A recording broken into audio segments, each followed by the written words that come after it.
Hi friends, welcome back my channel. ఇవాళ వీడియోలో ఎంతో సింపుల్గా ఈజీగా ప్రిపేర్ చేసుకునే వాటర్ మిలన్ ఐస్ క్రీమ్ని చూద్దాం.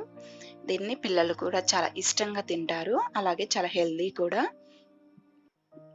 ఈ రెసిపీని చూడబోయే ముందు నాదొక స్మాల్ రిక్వెస్ట్. ఇప్పటి వరకు ఎవరైనా మన ఛానల్ని సబ్స్క్రైబ్ చేసుకొని వాళ్ళు ఉంటే కింద రెడ్ కలర్లో సబ్స్క్రైబ్ అనే బటన్ ఉంటుంది, దాన్ని ప్రెస్ చేయండి. ఆ పక్కనే బెల్ ఐకాన్ వస్తుంది, దాన్ని కూడా ప్రెస్ చేయండి.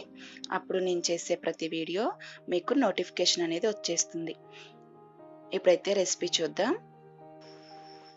ముందుగా వాటర్ మిలాన్ని ఇలా లోపల పార్ట్ వరకు తీసేసుకొని వీటిని చిన్న చిన్న ముక్కలుగా కట్ చేసుకోవాలి.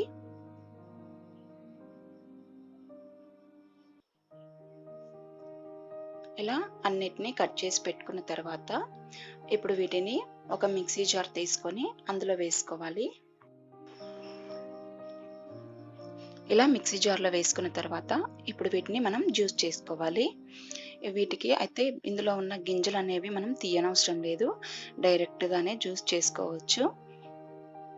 ఇప్పుడు ఇందులో 2 టేబుల్ స్పూన్ షుగర్ని వేసుకోవాలి. ఆల్రెడీ మనకి వాటర్ మిలన్ అనేది స్వీట్గానే ఉంటుంది, అందుకని 2 స్పూన్స్ వేసుకుంటే సరిపోతుంది.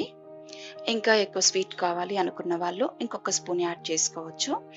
ఇప్పుడు దీన్ని ఇలా మేము జ్యూస్ చేసుకోవాలి. ఇలా జ్యూస్ చేసుకున్న తర్వాత ఒక గిన్నెలోకి తీసుకుందాం.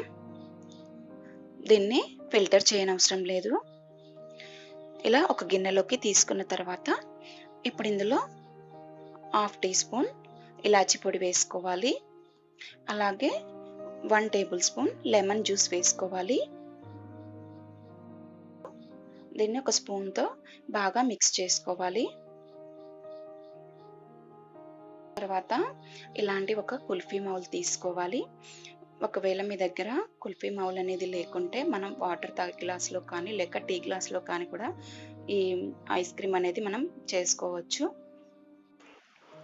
ఇప్పుడు ఇందులో మనం ముందుగా ప్రిపేర్ చేసుకున్న వాటర్ మిలన్ జ్యూస్ని వేసుకోవాలి. ఇలాగే అన్నిట్లలో కూడా పోసుకొని వీటిపైన క్యాప్లు అనేది పెట్టుకోవాలి. ఇప్పుడు దీన్ని 8 అవర్స్ అయినా లేదా ఓవర్ నైట్ అంతా ఇలా డీప్ ఫ్రిడ్జ్లో పెట్టుకోవాలి. 8 అవర్స్ తర్వాత బయటికి తీయాలి. ఇప్పుడు వెంటనే తీస్తే ఇవి రావండి, అందుకనే మనం ఒక బౌల్లో వాటర్ తీసుకొని అందులో ఒక 2-3 మినిట్స్ వరకు ఇలాగే ఉంచాలి. అప్పుడు మనకు పైన క్యాప్లు అనేవి ఈజీగా వచ్చేస్తాయి. 2 మినిట్స్ తర్వాత పైన క్యాప్లు అనేవి కొంచెం మెల్లగా లూజ్ చేసుకోవాలి. ఇప్పుడు వీటిని మనం బయటికి తీసి పెట్టుకుందాం. చూసారు కదా, ఎంతో హెల్తీగా టేస్టీగా ఉండే water melon ice cream ready అయింది. మీకు కనుక నా ఈ వీడియో నచ్చినట్టయితే తప్పకుండా ఒక లైక్ చేయండి, షేర్ చేయండి, కామెంట్ చేయండి. Thanks for watching.